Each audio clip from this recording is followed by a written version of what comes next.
大家好，歡迎收睇我嘅頻道。我又更新視頻啦，而且更新嘅速度仲好快添。因為我突然間有咗流量焦慮。上一個視頻呢，我先晒命話自己嘅流量如何好，偏偏呢兩日呢，就開始撲街啦。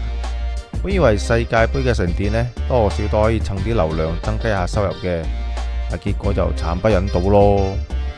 比剛開始見好事仲要難睇。具體原因我就唔係好清楚啦，但我估呢有幾個可能。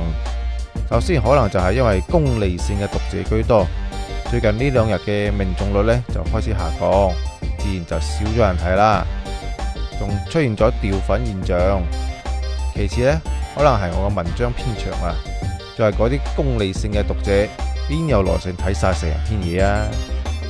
仲有就係我為咗避免一啲風險，將某些字眼呢寫得含糊，可能有啲功利性嘅讀者呢 IQ 唔上線嘅，自然更加唔會去睇啦。仲有一點，會唔會係我俾平台打咗某些標籤，平台亦都為咗喺呢個風頭火勢嘅時期呢，規避一啲麻煩，就將我嘅文章降權呢？但無論點都好，文字平台嘅流量少咗係事實，至於點算，我只能夠繼續努力，用自己認為可行嘅方法去調整啦。講完文字平台，視頻平台一樣撲街嘅，搞到我而家變成鋪一街。除咗某手相對穩定之外，其他平台真係一個比一個慘。原因我就更加無法去諗啦。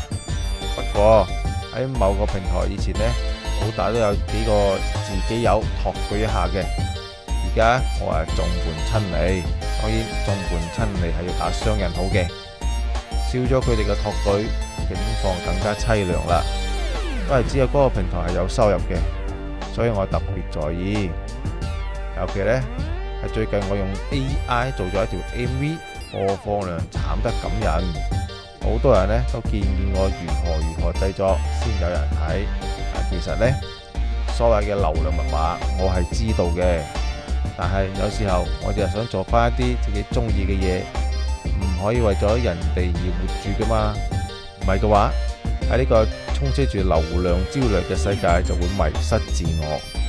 當然啦，冇收入嘅時候連自我都冇咗啊，聽起嚟真係好矛盾。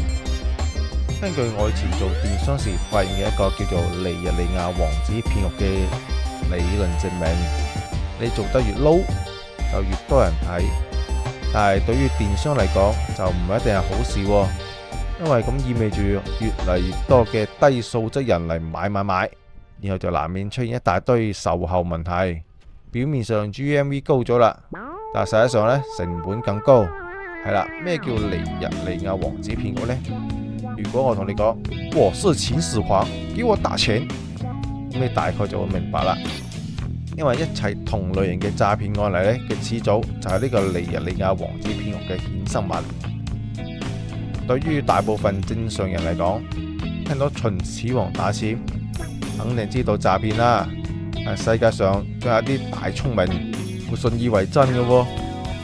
喺呢度就要聲明一下啦，唔係講緊某啲蠢材，而係其實呢，我哋國民嘅素質呢，平均值仲係比較低嘅，而且好多人刷短視頻嘅動機都係娛樂傾向，根本係唔會帶上個腦去思考。